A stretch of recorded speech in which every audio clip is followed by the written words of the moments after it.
welcome to India Today. I'm super excited because the minute I turn to my right and the minute I turn to my left, all of my childhood is playing in front of me.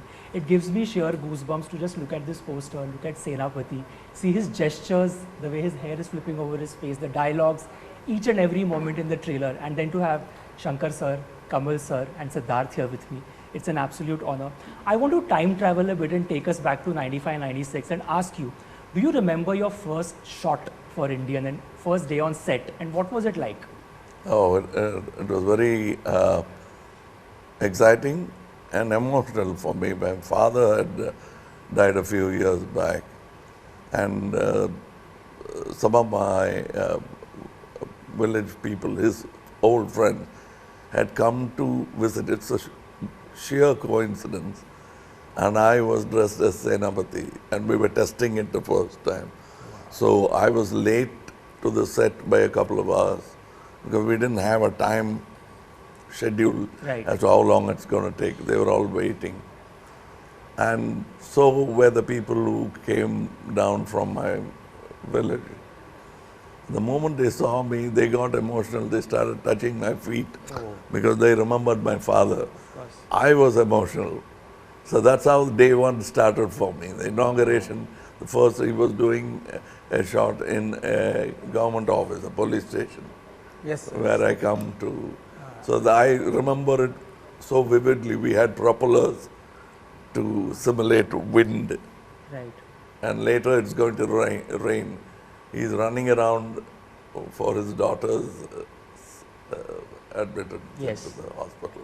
Yeah, the main thing is like the character was designed in such a way we have took his father's photo, his father's pictures and sir's pictures and sir's two brothers' pictures, friend, profile, all put together. Our production designer Tota Tarnino, he got the national award for that film. Yes. So by all his father's pictures and brothers' pictures, he designed that character first. That is the reason his relatives know they've become people imagine from that memory is going to stay with you forever. Yeah. Like absolutely, there's nothing like that that's ever happened to an actor. Siddharth, I want to ask you if you could be a fly on a wall of a Kamal Haasan film from the past. Like I have a few. I mean, I want to be a fly on all of his films to just see how his work ethic is. How does he get in character? What's the film that you would choose if you got a chance to time travel? I didn't want to be a fly on the wall when he's working, but I got to learn that for free by actually working with him. And so I think the best way to work with Kamal sir is to get into the action and not watch, because he pushes you. And on Hindustani, every day on set for us working with him is an education. And I won't say that it was all him and we were just watching. We all had our jobs to do. So my job was what Shankar sir had given me is to play my character, and my love and adoration and awe for him should not get in the way of that performance. So that's what I have focused on. But how does one do that? Like just it's my job where I get paid for it, so I have to do it. So you know, and it's through that what I've learned from him, and just being on this set, because Hindustani as a film, just like you're speaking about your childhood, it's a very important part of a lot of our years growing up. And to be on a film that talks about you know, being zero tolerance to corruption and speaking about the common man and all of that, I got to see the anger that still lies in Shankar sir's pen and his direction and sir's craft, because their concern and their anger is what they channel into this film. Right. So for me to be a very interesting character on that set was a real dream come true, and it's an unforgettable experience. And this particular character, again, I told Shankar also, it's the closest I may have come to my original self in a character. So and that's the best thing an actor could want in a way, also to sort of... Yeah, but again, it's what Kamal sir has always shown us, that you should be the furthest away from your actual self. That's what good acting, you know, you go away and you become something. You become another living person. So it was very helpful that it's similar to me, but the scale of the film and the scope of the performance is very large. And you have, like you said, you have to act in front of Kamal sir. So it was a full plate and I really relished it. I really never forget it. You know, Shankar sir, he made a very interesting point about the pen and the writing and the fact that all of your films and the characters that you've done so far, you know, whether it's Hindustani 2, whether it was the first Indian, they always have some sense of strife and struggle that the character goes through. You're also saying a lot of things through characters, subplots. They're not just there for the sake of it to decorate the canvas, right? Social messaging is such an important theme through most of your films. Sometimes you do it subtly, sometimes you do it blatantly, it's very in your face, but it is there, and you leave it to the audience to take it home when they leave the theaters. You're not shoving it down their throats, right? Where do you draw that from? Because it's been consistent in most of your work. See, because I am from a very lower middle class family, so I have gone through everything. As a student, when I joined my college, and all, I am going through everything, and I am seeing everyone's sufferings. Like a common man angry and frustration, and what they want and what they are missing and all. No, so all collectively coming into my mind when I write a script. So that's what you are seeing in the movie. Like, it's not only me, it's we can say it's the same for every common man, or a collective angry or collective frustration is reflecting in my script. That's a good insight into what you're doing. I mean, that's absolutely terrific. Kamal sir, I have to say that you absolutely take to a challenge and you throw it at me and I'll go for it. I feel that's sort of, you're always hungry for something new. You sort of maybe get bored with something similar. You're pushing people, you're pushing everybody in your team, you're pushing filmmakers to write better, try and throw things at you. What does it take to sit on that chair? Because you've been sitting on that chair for so long, for so many hours, when you've been taking on so many prosthetics. What goes through your mind is one, and what do you do in that time? Like, I'm just curious to know, like, it could be 3 hours or 2 hours for Chachi, 400 Bees from then to now. You've had so many avatars, right? I learned calm. That's my meditation, I think, not to have a nervous tick, literally, because that impedes work being done. But while I'm being on that subject, I'll have to jump subjects a bit. You asked about the anger in the pen and all that. And he said one word, collective anger. Being non-specific is general practice. In medicine also you have a GP, and then you have specialist who comes in. He is a specialist in this theme, and he is not just saying angry young man. He says that angry young man has become old, and this is what makes him angry. Precise what Very the specific problem is. And when you get something like that, it's good preparatory work already done for me. I just have to sit in the chair and get the makeup done. You're making it sound so easy, especially that last line that you said, but it is literally, you're transforming yourself. It takes a toll, does it, in some way? And how do you then let go? Because you have so many characters, right, from Appu Raja to Chachi 400 Bees. How do you switch on, switch off? How do you do that? It's not switch on, switch off, it's always on. So you just choose the particular faculty that you have and use it. But I was just talking, I think, here or some other place. There is a twilight zone where yourself and the characters cross. It's a bizarre moment. It happened to me when there's a sequence with Mr. Nedumudi Venu, whom I admire a lot, and he died through the shooting. So we had a little bit left. So we used another person, but I'll have to pretend as if I'm talking to Nedumudi Venu. And he had a shot where I'm hugging that character. Wow. And I got lost for a moment because I don't know who was crying for who. That's very rare, especially for me. That happened only in a film like Sadma. I know there's no train because in that shot, and there's no Sridevi going away. It's just me, the camera, and the pillar. Wow. It's mathematical. But emotions are happening in one side, and these calculations are happening on one side. Sometimes you're not in control. And that happened to me in this movie because of Nedavudi Venam. It's a new lesson that I learned. You can delve into your own psyche and bring out something which will surprise you as much as Right. it surprises the audience. Wow. You know, Sid, as he's throwing light on this mastery and he mentioned such a special moment for him, what did you unlearn? Because as actors, you also unlearn a lot as you move from a project to the other. As a person, you imbibe so much, right? What's the one thing that you unlearned during the making of this film? No, I can only compare it to it's my second experience with Sir, and Right. On two very different films. Boys is nothing like Totally different. Hindustani 2. Boys is a completely different Shankar spectacle from Hindustani 2. For me, learning and unlearning is secondary. The first thing is doing the job you've been given. So, in terms of how Sir's direction is being given to me, my ability to receive it is something I work on a lot, because cinema ultimately is not one person's medium.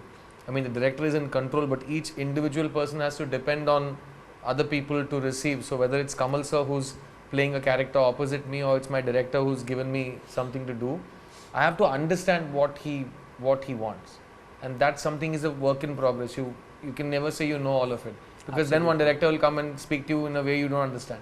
It's not their job for you to understand them. It's your job to understand them and receive the character that they're gifting you. Right. And so yeah, in this film for me, it was like I said, this is the closest to my real persona that I've done. So the fact that it came from somebody else's pen, but it's like me, is why Yeah. it's like me. It's not like me because I want to play him like myself. Correct. Right? It's So, written that way. Yeah, so I learn and unlearn the same things, which is better communication with my writer and filmmaker, and better communication with my co-actors. Right. Yeah. You know, on the poster there are these two words, and I like how the O has a bullseye to it. There's a reason why there's a bullseye to it. It says zero tolerance. Again, like he threw a light on the fact that when it comes to your writing, there's a very specific path that the character is taking. What's the one thing that you three have zero tolerance for, if I had to ask you at this point in time? Yeah, as a character of Senapati, he can't take anything wrong. So he can't forgive anything. If it is wrong, means wrong. For example, in the Hindustani part 1, even if it is the son, if he do some mistake, Yeah. he can't tolerate or he Yes. won't forgive. He killed Yes. even his son. So we can call it that as a zero tolerance. Kamal sir, what do you have zero tolerance for in life? I have a different take on tolerance. I'm a great fan of Mr. Gandhi, Mohandas Karamchand Gandhi. And I don't like the idea of tolerance when they say tolerate,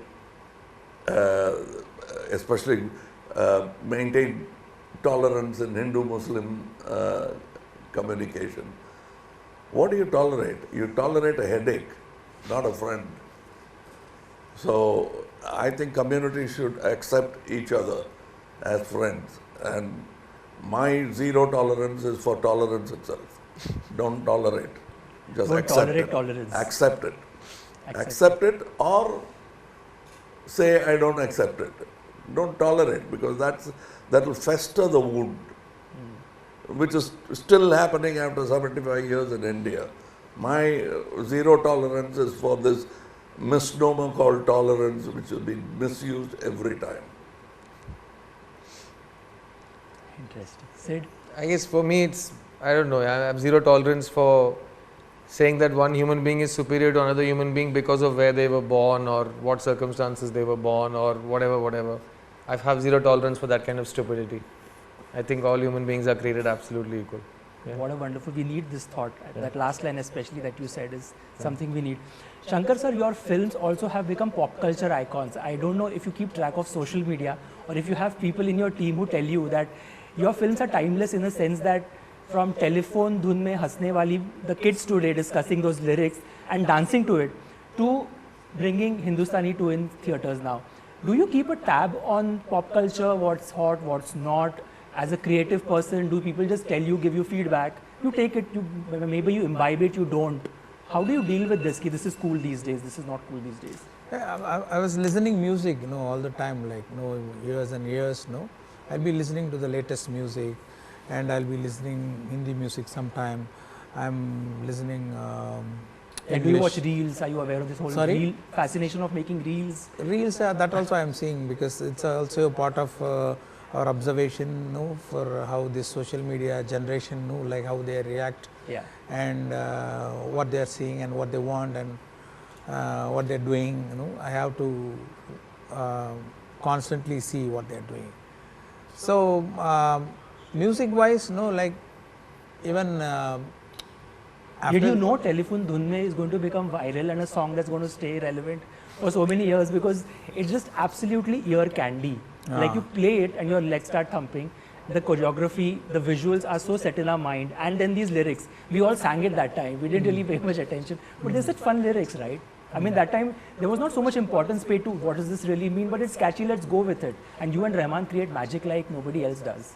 Yeah, regarding lyrics, actually in Tamil it's totally different. Huh. But the same word is there, telephone thing and all is there. When it came to translation in lyrics, the same translation, it sounded little, we thought, now we are thinking it could have been better. And but whatever, because of the composition and the orchestra and the music and the visualization, and sir is there, and Manisha, and good choreography, and kangaroos, llamas, and everything made that song memorable. And even now, people are liking that. There's a way Sir creates Yeah, he music does. and music videos. So you can't just have 30 years of incredible songs and incredible videos. Yeah. So there are two things I'll share with you. One is there's a song in this film which is Dada Arare. Huh. When you see that video, it's a imagination and a style of choreography and a way of thinking, right from the lyric to the tune to the choreography to the costumes to the sets to the crowd. Everything is a Shankar spectacular, and it's designed to be like that. And the second part, when you see the song in the theaters, it's going to go nuts. It's a really incredible. I was very lucky to be in that song. It is such an exciting song to dance for. And the second thing is how he creates all these things. He has a direction. He has some of the best direction departments that I've seen. So he'll have a big set of people with whom he behaves like they're all friends. Like Right. he's very democratic, and they'll all sit together and write lyrics and make up tunes, and constantly in this script, what do we need to bring it to life? Right. So that's how he, right from Boys, which is one of the greatest music albums Yes. in Indian history. He's done it with every album of his. So you have to see the process. What Which is is it why that it has a makes feel them of a click? music video, So you're Shankar right. sir is a person, Yeah. I've seen him work with his Yeah. assistants. They all, then they never, there's no holding back. They pour that discussion, and the ideas come out. And I think even the fact that in Tamil this song is Tata Varare Kadara Veda Porare, which means Dada Arare sabki band bajane wala hai, that comes from a very young mindset, that you're taking a character like Senapati and you're doing this almost Tapori kind of writing about him, like Yeah. Kumar sir has written it in Hindi. So it's written with a certain energy that is, he tries to be as relevant and young as possible in the way he creates. That I've seen firsthand. Wow. That's again a great insight to have. Kamal sir, I have to ask you, Senapati, what has Senapati given you? Because when you look at Senapati, or when you switch off, you go home, or when we look at the films, we are going to watch July 12th, Hindustani 2. What has Senapati given you, if I have to ask you, from one of the characters, several characters you played? Apart from the award, reward, there's a certain amount of calm Yeah. that he has given, because I hope it happens to the audience as well, because as he said, the collective anger is still there in a lava stage, ready for explosion. These kind of outlets will make them understand this is not the way to go. There are other ways, but you will have to practice it in your life rather than expect a vigilante to come and do it. Every one of us will have to be on the vigil. Yeah. Otherwise, it's not going to work. One man talking about corruption. Somewhere, I think this film talks about that. Yeah. So, and I'm for the first film, there is a question of disagreement for me, because Right. it's a pedestrian dream. It can never become true. It's not a political answer to this corruption question. Yeah. It's an epiphany. It's a dream. I hope this You happens. hope for it, yeah. But I think in this film, what I see, the difference, growth of Shankar society, all of us, and I think it's going in the right direction for me, is that what is your part? Okay, you want to come here and enjoy Senapati, what are you going to do about it? Is a question thrown at the audience in this room, As you walk out of that which theatre. makes it Yeah. a better question to ask than say that I have answers. Right. Shankar sir, for producers to be a part of a film like this, right? Budget, VFX, just the mounting is lavish. Talk to me a bit about Laika and how is it working with them? How is that equation like? Because you need to be hands-on as producers also when you have a baby like this that you need to deliver. Yeah, actually, like we should appreciate the producer, Mr. Subhaskaran, because he's a passionate film producer. He loves movies. So, actually, this film is supposed to be produced by another producer. Oh, okay. So, when he heard that, so as a good friend, he called and spoke to me like, "What's that Hindustani is my favorite film. This part you are doing with someone else. Please do it for me." So he asked, like, because he liked this movie very much. The part one. So then I went to that producer and convinced, and he took over the movie. And because he's so passionate, see, if my dream should come true means Yeah. someone should put money and Absolutely. passion on that. Otherwise, my dreams will remain dreams only. So I appreciate, and without him, this film would have not been possible. I have to thank him for that. Yeah, because we can't wait to watch it in theaters. The trailer itself has had us on the edge of our seats. It's got us thinking. It's got us making us want to ask questions. And I'm guessing when we leave that theater after watching it, we will have questions. We might speak about it. We might talk to our friends, relatives, go on social media, debate. It will start a conversation. I think that's the best thing that the film can do. This was a pleasurable chat. Thank you so much for speaking. Thank you.